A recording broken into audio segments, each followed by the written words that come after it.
Olá, meu querido amigo, minha querida irmã de jornada. Sente o ar entrando em suas narinas e permita-se uma pausa, um momento de silêncio interior.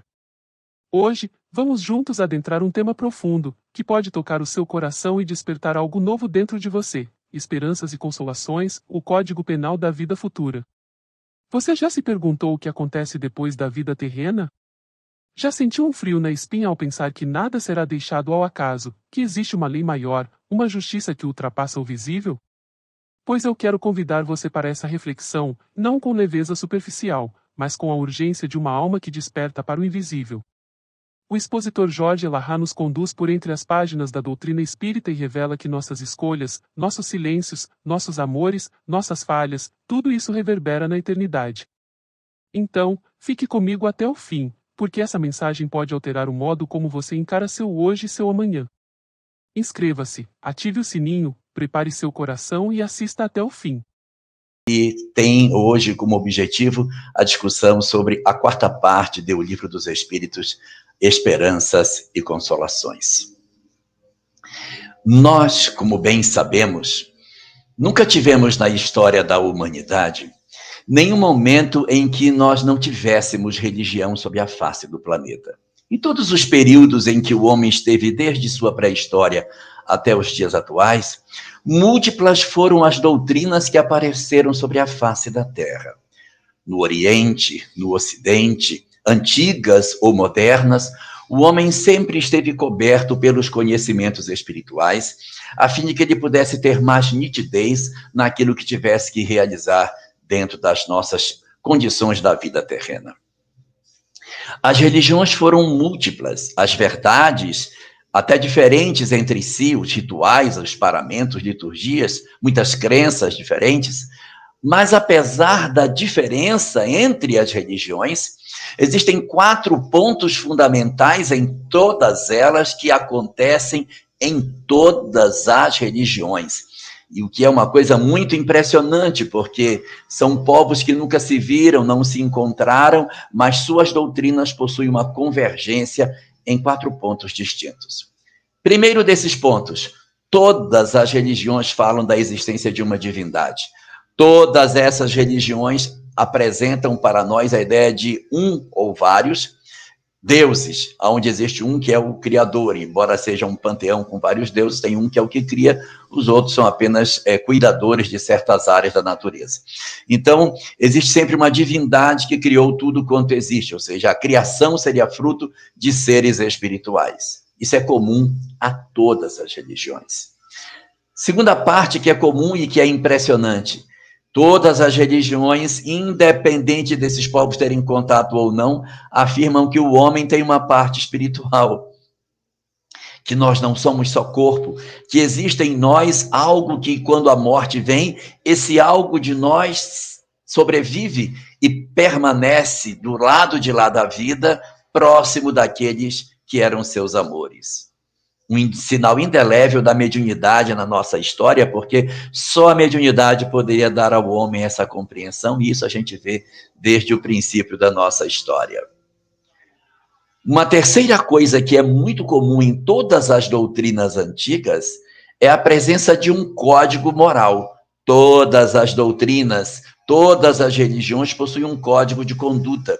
Esse código de conduta diz aos homens o que fazer e o que deixar de fazer. É um código que é muito baseado na ideia da fraternidade, do amor. Muito curioso isso, como códigos de civilizações tão distintas conseguem ser tão semelhantes. E um quarto ponto muito curioso, que diz respeito às religiões como um todo, é que todas elas falam que após a morte haverá um período, um momento de avaliação das almas. Elas serão analisadas a partir do código que elas têm. Então, Deus, aquele criador do primeiro princípio comum, ele vai julgar essas almas do princípio 2 a partir do código, o princípio 3, para estabelecer um julgamento do princípio 4. E esse julgamento tem sempre o mesmo resultado. Egípcios, gregos, romanos, medos, persas, babilônios, caldeus, todos falam a mesma coisa. Aqueles que obedeceram o código de conduta, esses vão para um lugar bom. Os que não obedeceram o código de conduta terão como consequência um lugar ruim.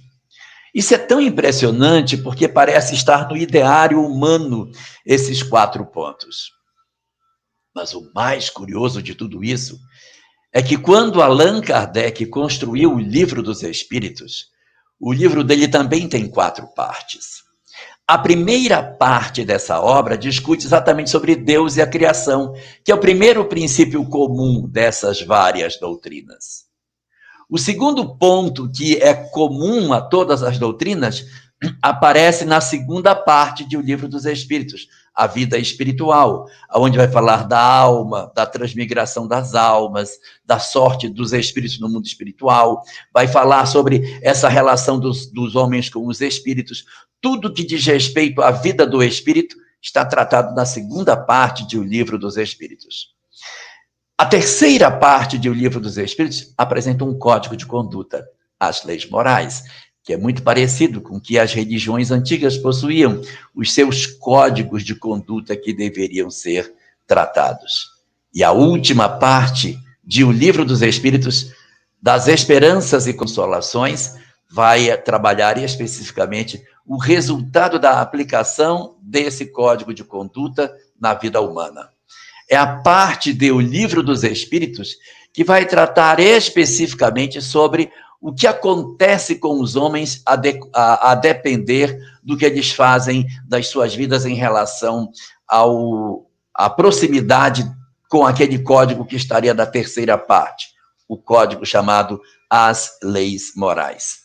Essa última parte de O Livro dos Espíritos, portanto, vai navegar por temas que têm a ver com as nossas penas e os nossos gozos terrenos, que é a primeira parte, o primeiro tomo, o primeiro capítulo dessa última parte, onde vai tratar das penas e dos gozos na terra, das nossas alegrias e das nossas tristezas aqui. Vai falar sobre o que é a felicidade, o que é a infelicidade, vai tratar de um tema extremamente importante, principalmente nos dias atuais, a perda dos entes queridos, vai discutir sobre as relações entre as pessoas, que são as penas e os gozos na terra, as dores, as decepções, a ingratidão, o sofrimento, as afeições, todo esse processo da relação dos homens, de como é que a gente interpreta isso, está contido nessa parte do Livro dos Espíritos. Tratará das uniões simpáticas e as uniões antipáticas, principalmente na questão 940, vai falar sobre o temor da morte e vai fechar essa parte referente às penas e aos gozos da vida terrena, falando sobre o suicídio e apresentando a leitura que o Espiritismo nos apresenta sobre essa questão. Essa última parte, ou seja, essa quarta parte do Livro dos Espíritos, tem um segundo capítulo. Então, o primeiro que fala das penas e gozos terrenos, e, evidentemente, um segundo capítulo vai falar das penas e dos gozos lá no mundo espiritual. Aí não vai ser mais sobre a vida na terra, vai conversar sobre o que acontece com as almas do lado de lá, após a morte, com relação à vivência ou não do código moral apresentado na terceira parte de O Livro dos Espíritos. É ali, nessa parte, chamada capítulo 2, que nós vamos ver a vida futura, o problema da presença de Deus nos sofrimentos humanos. Vamos trabalhar especificamente como que se dão as penas dos espíritos no mundo espiritual, para onde eles vão, essa ideia de céu, de inferno, de expiação, de arrependimento, quanto tempo os espíritos sofrem no mundo espiritual, como é que se dá todo esse grande mecanismo da transformação dos espíritos, e vai acenar com a reencarnação como a grande possibilidade de resgate dos espíritos, mas não vai se furtar de trabalhar no final desse capítulo sobre o conceito da chamada ressurreição da carne. E encerrando toda a discussão que está contida nessa parte, nesse capítulo 2 da quarta parte, ele vai trabalhar um conceito da teologia clássica cristã: o céu, o inferno e o purgatório. chamado nesse capítulo pelo título de Paraíso, Purgatório e Inferno. Então, é um momento muito próximo das discussões religiosas. É a parte do Livro dos Espíritos que mais toca nos conceitos religiosos que se possua. E, como nós bem sabemos, o Livro dos Espíritos depois foi trabalhado, distendido, ampliado nos seus conceitos a partir de obras posteriores que os meus colegas que me antecederam, trabalhando as outras partes de O Livro dos Espíritos, também já apresentaram, mostrando para nós que a primeira parte de O Livro dos Espíritos, que ainda vai ser trabalhado por Simão, deu origem à Gênese. A segunda parte, chamada O Livro dos Médiuns, vai distender a segunda parte. A terceira parte, o Evangelho segundo o Espiritismo, distendeu as leis morais. E essa quarta parte, chamada O Céu e o Inferno, vai ser distendida em 1865, com a feitura de uma obra importantíssima chamada O Céu e o Inferno. Eu, particularmente, tenho um carinho muito especial por essa obra.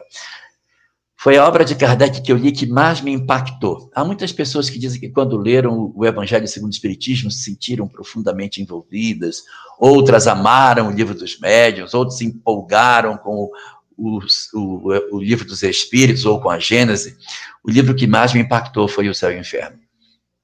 Eu fiquei tão impactado quando eu li, que eu li, quando eu terminei de ler isso, eu preciso ler de novo. Aí eu voltei e li o livro todo de novo. Quando eu terminei de ler a segunda vez, eu preciso ler uma terceira vez. Eu voltei e li 3 vezes. Eu li 1, 2, 3 vezes o livro. Aí foi que eu soltei. Quando eu soltei esse livro, O Céu e o Inferno, eu estava convencido daquilo que eu estava começando a conhecer.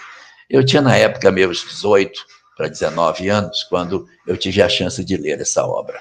Então, é ali, na leitura do livro O Céu e o Inferno, que vão se concretizar dentro de nós muitos conceitos sobre a história dos espíritos do outro lado, como vivem os espíritos, qual é a maneira como a doutrina espírita interpreta esse majestoso mecanismo da sobrevivência da alma e da relação dos espíritos com a lei de Deus, como se processam esses mecanismos das consequências das nossas vidas no mundo espiritual.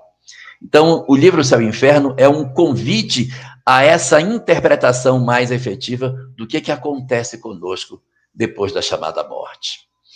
E ele é muito interessante porque ele faz com que nós redefinamos os nossos conceitos e os nossos objetivos no seguinte sentido. Vamos observar dentro da literatura espírita do século XIX, ali, os vários companheiros que, junto com Kardec, produziram obras interessantíssimas, como, por exemplo, Gabriel Delany, Ernesto Bozano, César Lombroso, Gustave Gelley, Alexander Aksakov, William Crookes, Coronel de Rochas e vários outros. Vamos perceber que esse pessoal produziu um material excelente para estudos, mas nenhum deles, eu não citei Leon Denis na lista, nenhum deles transcendeu o fenômeno para interpretar suas consequências. Só Allan Kardec e Leon Denis é que enxergaram uma consequência moral para os fenômenos. Os demais se ativeram a fazer o quê? Olha, existe vida após a morte, e eu vou provar que tem experimentos, testes, comprovações, repetições de fenômenos, discussões, análises. Mas Leon Denis e, fundamentalmente, Kardec é que se debruçaram sobre esse fenômeno para investigar as consequências morais de tudo isso que apresentavam. Os outros estavam preocupados em provar. Existe sim mediunidade. Existe sim vida após a morte. Eu provo reencarnação. Kardec dizia, não, isso para mim não é suficiente. Eu quero ir além. E ele começou a observar o quê? Ele começou a ver que os espíritos do outro lado da vida não estavam com a mesma sorte. Alguns estavam felizes e alguns estavam infelizes, e outros numa condição intermediária de nem felicidade, nem infelicidade. uns com muitas dores, muitas dificuldades, outros com menos. E ele foi percebendo que do lado de lá da vida não havia uma condição de igualdade, no sentido de que todos estavam no mesmo grau de felicidade. E foi aí, entendendo isso, que nasceu toda a discussão que diz respeito às consequências morais que o Espiritismo apresenta. Porque foi ao observar isso que Kardec disse, poxa, tem uns que estão bem, mas tem outros que não estão bem. O que está acontecendo para que uns estejam bem e outros não estejam bem? Qual é a raiz, qual é a causa desse processo de sofrimento ou de felicidade no mundo futuro? Existe alguma coisa que rege, esteja regendo esse fenômeno? Por que uns estão bem e outros não?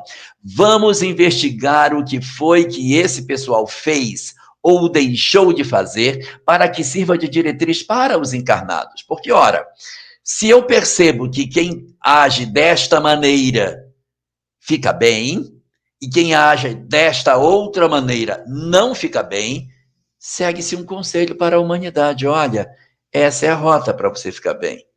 E esse caminho, se você seguir, você não vai ficar bem. Surge aí as consequências morais, as leis morais do Livro dos Espíritos, e é exatamente na quarta parte que nós vamos ver o que aconteceu com os espíritos do lado de lá. O livro O Céu e o Inferno, na sua segunda parte, vai investigar 68 casos de espíritos do mundo espiritual para nos mostrar os que estão bem, que não estão bem, o que aconteceu, o que foi que houve para que eles estivessem assim. Kardec, então, analisa esses 68 e outros mais casos que ele tinha e começa a perceber como se existissem determinados mecanismos, determinada lógica na forma como os espíritos se apresentavam do outro lado da vida. Ele começa a perceber que existem alguns pontinhos que parecem ser comuns no grande fenômeno de desenvolvimento das nossas almas. E a partir dessa leitura que Allan Kardec faz, ele começa a costurar algumas ideias que poderiam dar a nós a percepção do que é essa receita? Quais são os mecanismos que existem na lei de Deus e que podem servir de baliza para nós para saber o que fazer ou o que fazer? É como se ele começasse a investigar esses fenômenos e começasse a descobrir uma lei que existe por trás dela. Um conjunto de princípios que se articulassem e que desenhassem para nós o que deveremos fazer para que a gente consiga efetivamente garantir para nós o nosso dom de podermos acertar em termos de conduta do lado de cá para alcançarmos a nossa condição de felicidade do lado de lá. E foi assim, juntando essas pecinhas, que ele compõe no livro O Céu e o Inferno, na sua primeira parte, no capítulo 7º, um conjunto de ideias que ele foi reunindo da sua observação e que compôs como se fosse, isso é de maneira didática, ninguém pode imaginar que isso foi uma coisa que é assim, mas ele foi encontrando nas análises alguns pontos muito significativos e escreveu, se deu ao direito de criar, como se fossem artigos de uma lei, como se existisse uma lei. A lei como se fosse uma lei penal da vida futura. Só que existe no direito um termo que a gente usa para determinadas leis chamada código. O código é o termo que a gente usa quando tudo de uma determinada área está contido numa lei só. Eu tenho o Código Penal. Por que não chama lei penal, chama código? Porque tudo de penal está ali. O Código Tributário. Por quê? Porque está tudo ali. Quando você tem uma lei que ela chama todas as discussões para dentro dela, ela recebe o nome de código. Então, Kardec, inspirado nessa ideia, ele então faz no capítulo 7º um capítulo rotulado Código Penal da Vida Futura. O que seria esse Código Penal da Vida Futura? Os princípios que ele enxergou e que, de certa maneira, apontam para nós quais são os sinais que a gente precisa atentar na vida presente, para que a gente consiga fazer o bom uso do nosso tempo na Terra. Esse código, ele é constituído de 33 artigos, mas não é para ninguém pensar que de maneira absoluta. É um código didático, gente. É tão didático que eu vou me dar o direito de pegar os 33 artigos e transformar em 10 pontos. Dá para a gente ler o código e dizer, eu vou pensar daqui 10 pontos diferentes que, de certa maneira, trazem a ideia geral daquilo que esses 33 artigos como um todo apresentam para nós. Então, primeiro desses 10 pontos, a primeira conclusão que está logo no começo do código, nem todos os espíritos são felizes. Ele diz, nem todos os espíritos encontram a situação de felicidade, mas é o destino de todos os espíritos. Todos nós caminhamos para a felicidade, ou seja, ninguém vai ficar perdido no meio da estrada. Não há ninguém que tenha um destino cruel eternamente para ser uma alma infeliz. Não. Nós todos caminhamos para a felicidade. Isso é um ponto inamovível do começo do código, mas nem todos estão felizes. Nós todos vamos para a felicidade, mas nem todos estamos felizes. Esse é o ponto número 1. Isso é muito consolador, porque às vezes a gente tem um parente que tomou uma decisão equivocada, tomou uma decisão, por exemplo, de um suicídio, e as pessoas, fulano suicidou, vai ser uma alma condenada eternamente ao sofrimento. Não.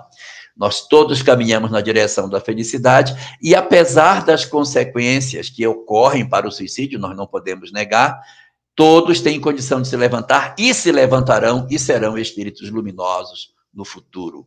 Haverão de passar por experiências que vai resolver os dramas e as fragilidades que tem, mas todos se resolverão diante da misericórdia de Deus. Então, todos nós temos um encontro marcado com a felicidade, mas nem todos nós nos encontramos em condição de felicidade hoje no mundo espiritual. Dá para perceber que uns estão mais, outros estão menos. Ponto número 1. Ponto número 2. Qual a razão de alguns não estarem na felicidade, enquanto que outros gozam de felicidade? Qual é o elemento que a gente enxerga que justifica que uns sejam felizes e outros não sejam felizes?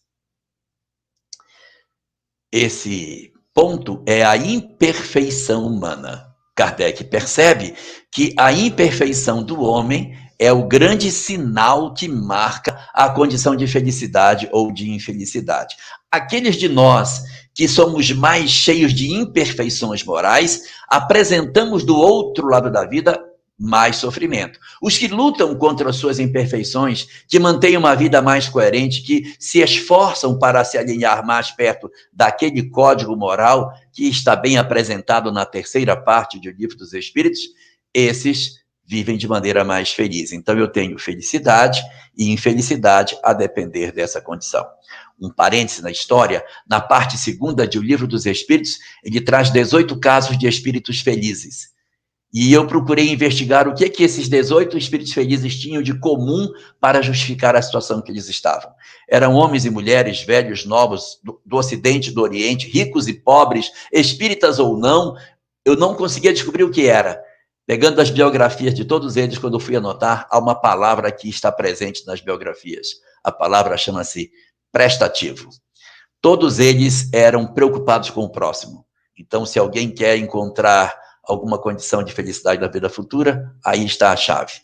Essa presteza na preocupação com o semelhante é que liberta, dá a libertação, dá a condição de liberdade e de ventura para as nossas almas. Demorei demais para descobrir isso, porque não percebi que a frase já estava pronta. Fora da caridade, não há salvação. Próximo ponto. O terceiro ponto que a gente encontra nesse Código Penal é com relação a uma coisa muito bonita, é que a lei de Deus não tem privilégios. Não haverá nenhum espírito criado em condição especial. Toda a condição de felicidade ou infelicidade é conquista do indivíduo. Nós aqui fazemos o esforço. Isso é lindo, porque se eu vejo um espírito com uma determinada condição espiritual, é porque ele é uma alma que lutou para superar as suas imperfeições. É daí que vem a autoridade moral que os espíritos superiores têm diante das almas mais imperfeitas, porque elas se curvam diante deles porque sabem que aquilo foi conseguido através de esforço. Sabe que não foi gratuito, sabe que não houve nenhum dom particular de Deus para que determinadas almas fossem mais e outras fossem menos do que as outras. Não. Todos nós, efetivamente, somos marcados pela lei de Deus para sermos espíritos marcados para a felicidade, sem privilégios, mas procurando cada um de nós lutar contra as nossas imperfeições. Isso é muito belo. Quarto ponto que a gente retira de dentro desse Código Penal da vida futura é que podemos cometer a falta que cometermos, podemos fazer a bobagem que fizermos, independente do que a gente venha a fazer, nunca seremos abandonados por Deus. Não é lindo isso? Você saber que mesmo você tendo condição de efetivamente fazer muita besteira, não haverá um momento que Deus diga, olha, eu cansei de você. Eu não tenho mais condição de lidar com as suas imperfeições. Eu estou desistindo de ti. Isso não vai acontecer, ou seja, Deus não abandona os seus filhos. Ele continua o tempo todo cuidando de nós. E, nesse sentido, existe uma frase, está até no artigo 29 desse código, que diz que a misericórdia de Deus é infinita, mas não é cega. Ou seja, Deus vai oferecer recursos quando for preciso, mas ele não é cego a ponto de passar a mão na cabeça. Você tem que fazer esforço para poder vencer. Próximo ponto, nosso quinto ponto, é que quando estamos na vida terrena, nós temos muitas preocupações e até nos desligamos da nossa questão espiritual. No mundo dos espíritos, isso não vai acontecer. Nós temos um foco todo voltado para a nossa melhoria íntima, porque nós só temos isso. Então, tudo que a gente viveu e que a gente nunca deu atenção, aparece de maneira muito mais intensa. Nossas imperfeições morais ficam muito mais visíveis a nós depois da nossa desencarnação, porque nós temos, a partir do momento da nossa chamada morte, um encontro com a nossa consciência permanente. Ninguém tem mais que comprar gás, levar menino na escola, pegar menino não sei aonde, pagar a conta. Não tem. Você tem só você com você mesmo. Então, o foco é um outro ponto muito importante dentro dessa discussão, o nosso quinto elemento significativo dentro do Código Penal da vida futura. Sexto ponto para nós, o castigo. Essa palavra, por sinal, é muito usada, né, dentro da literatura da obra básica, o castigo. E algumas pessoas se incomodam porque é uma expressão muito própria das leituras mais teológicas do cristianismo, castigo. Deus castigará, receberá o castigo de Deus e tal. É verdade, tem tudo isso que estão falando é verdade.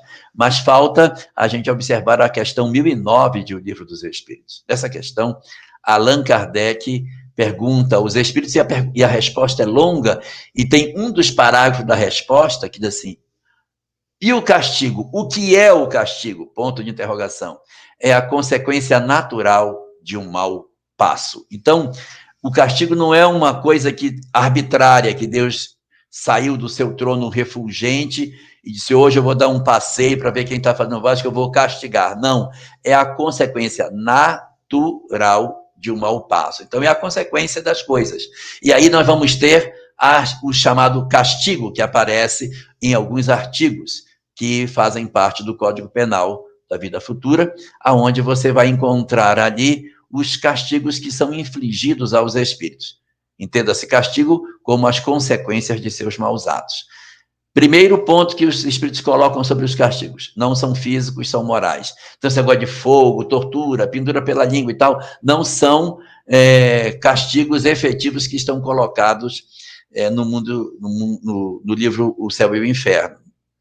Não é. O Código Penal da vida futura, as penalidades são morais, mas eles têm duas crenças equivocadas. Eles creem que elas são físicas, e eles sofrem como se fosse fisicamente, mas elas são totalmente morais. E segundo, é que eles pensam que são eternos, quando, na verdade, os castigos são apenas até a mudança do indivíduo. Enquanto o indivíduo não mudar, então as suas características continuam sendo as mesmas. Ele não muda, o sofrimento permanece. Ele muda, aí automaticamente as suas condições de sofrimento vão alterando. O tempo, portanto, não é esse que eles pensam. Então, eles têm duas crenças equivocadas, que o castigo é físico e que o castigo é eterno, mas os castigos são apenas morais. Vamos para o 7º ponto dessa nossa discussão. 7º ponto é a duração específica dos castigos. O castigo, conforme é colocado pela doutrina espírita, ou seja, a consequência daquilo que fazemos, não é eterna. Ela tem o objetivo da educação do espírito. O espírito se educando, ela cessa. Enquanto o espírito não se educa, ela permanece. E no artigo 16, um artigo muito importante desse código, são apresentadas as 3 etapas do processo de desenvolvimento da criatura. Quais são as 3 etapas? Arrependimento, expiação e reparação. O que é o arrependimento? Arrependimento é diferente de remorso. Remorso é você chorar pelo que fez de errado sem o desejo de mudar. Ah, meu Deus, o que eu fiz? Ah, eu sou um monstro. Isso é remorso. Porque o remorso não garante que você não fará de novo. Eu tenho remorso do que fiz, mas se aparecer chorando, eu vou e faço novamente. Então, esse não é arrependimento. Arrependimento é quando eu digo, fiz errado e não vou fazer mais. Estou convencido de que não vou fazer mais. Eu não quero mais fazer. Então, isso é o arrependimento. Após a decisão do arrependimento, que não é suficiente, vem a segunda etapa, que é a expiação. O que é a expiação? É a volta para o cenário para ver se o arrependimento funcionou. Então, eu cometi uma falta e eu vou mudar a minha condição espiritual na medida em que eu me arrepender do que eu fiz. Quando eu me arrependo do que eu fiz, eu estou em condições de começar a entrar na fase 2, expiação. É me defrontar novamente com a mesma prova que eu falhei da outra vez. Digamos que eu falhei porque eu peguei dinheiro dos outros. Digamos que eu falhei porque eu matei alguém, eu odiei alguém. Então, eu tenho uma falta que eu cometi e eu reconheço que eu errei. Essa falta, portanto, ela retorna para a minha vida. Eu retorno a experimentar essa mesma falta para saber se o arrependimento foi verdadeiro. Isso chama-se expiação. Mas expiar não é a condição de libertação espiritual, porque eu posso expiar e reclamar, eu posso expiar e fazer besteira, eu posso expiar e fugir da prova. Quer dizer, eu posso não dar um bom uso para a prova, porque eu posso ficar blasfemando contra Deus.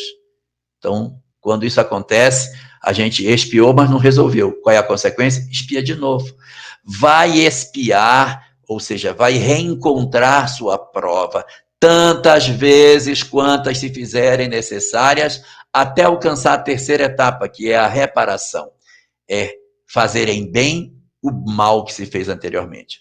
Vamos considerar que eu tive uma pessoa que eu odiei muito, odiei demais essa pessoa, tinha um ódio terrível. E como eu odiava demais esse indivíduo, ele renasceu na minha família na encarnação seguinte. Ele foi nascer como meu filho, mas eu não consegui amá-lo e eu tive uma relação péssima com esse filho. Desencarnou, aí você se arrependeu? Foi, me arrependi, mas eu não consegui passar na expiação. A expiação repete. Ele vem como filho, vem como irmão, vem como primo, vem como pai, ele vai trocando de posição dentro do lar, fora do lar, e você vai expiando, tendo a possibilidade de repente, resolver o problema ou não resolver o problema. Enquanto a expiação acontecer e o indivíduo não resolver o problema que ele tem para resolver, a expiação se repete. Há pessoas que passam diversas encarnações mascando a mesma experiência, porque expia, mas não resolve, expia, mas não resolve, expia e não resolve, até que ele consiga efetivamente renascer próximo desse indivíduo, do caso que eu estou contando, e transformar o desamor que existia em amor. Quando nós fazemos isso, nós temos condição de efetivamente melhorarmos a nossa condição espiritual.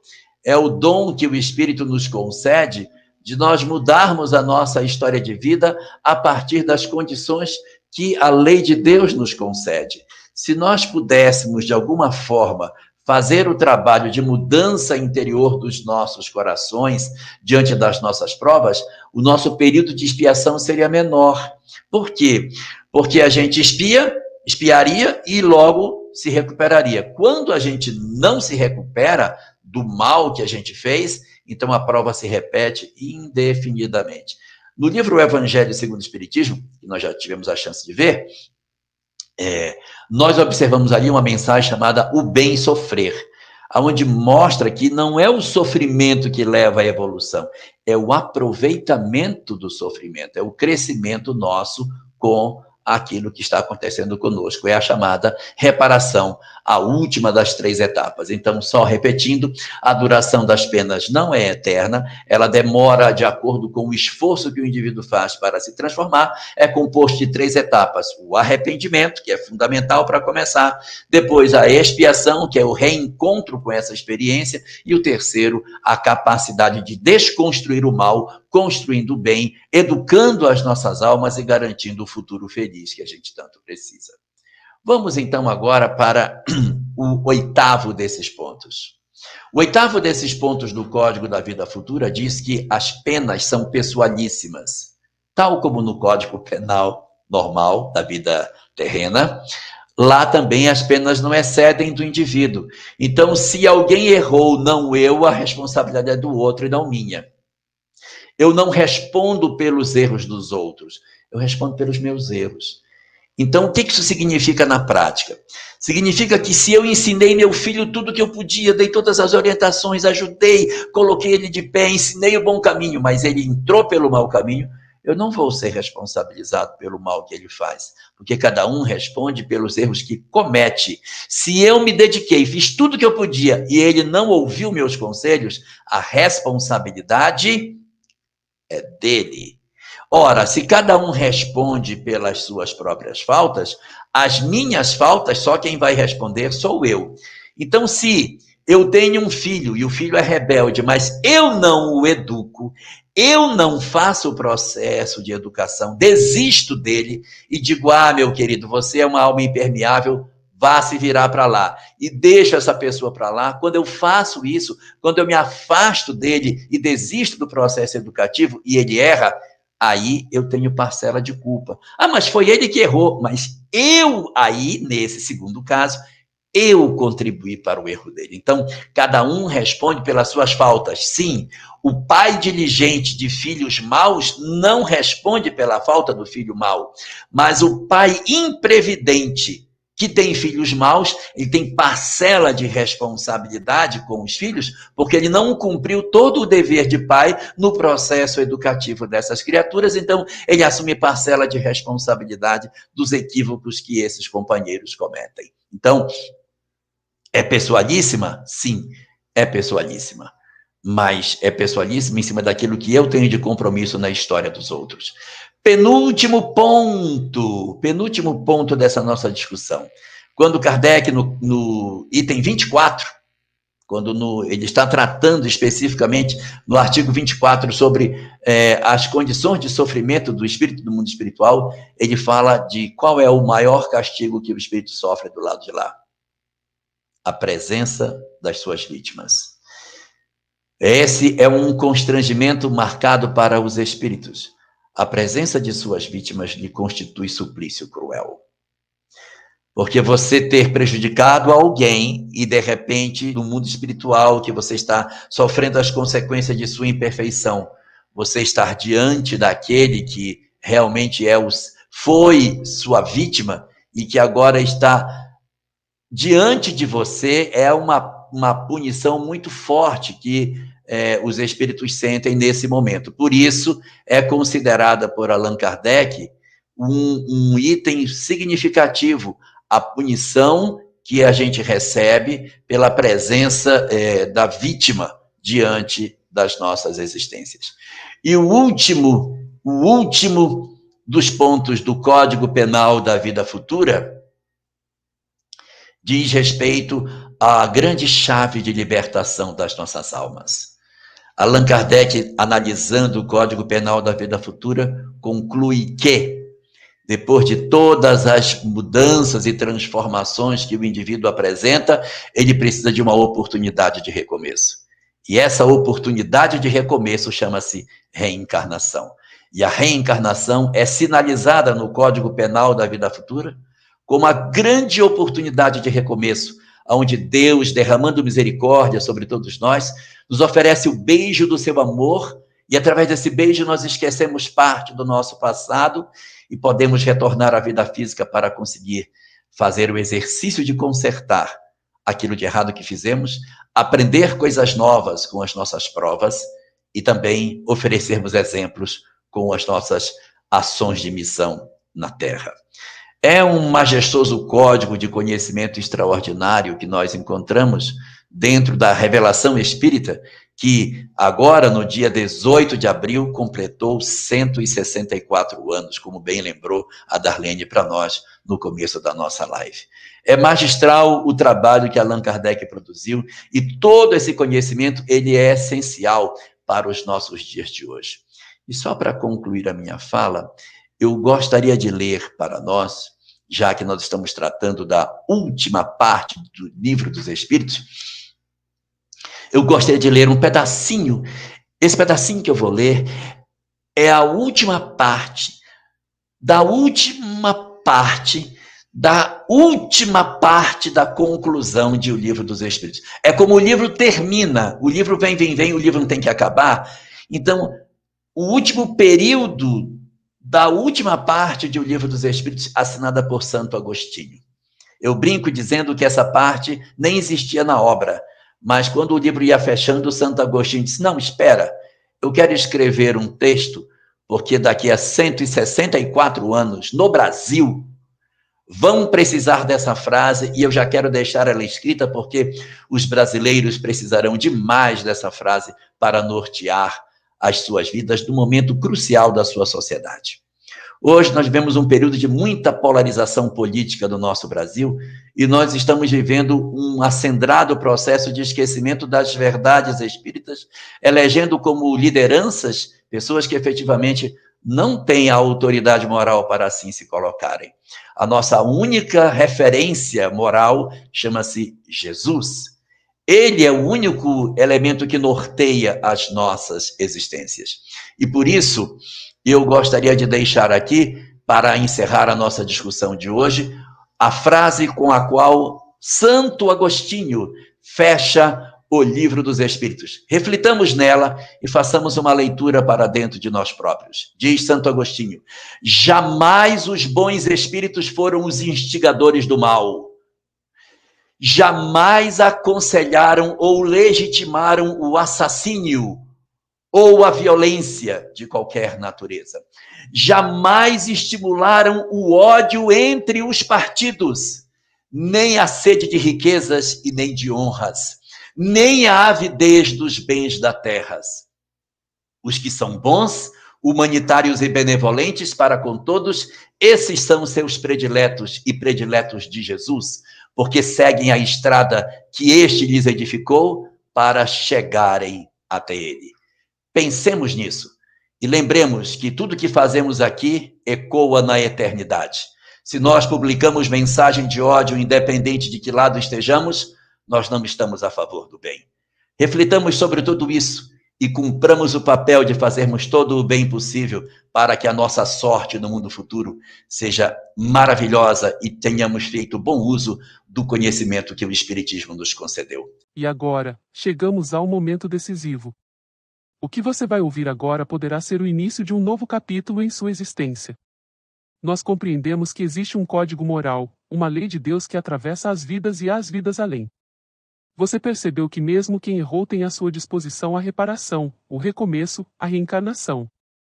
E isso não é consolo vazio, é convite sério à ação interior.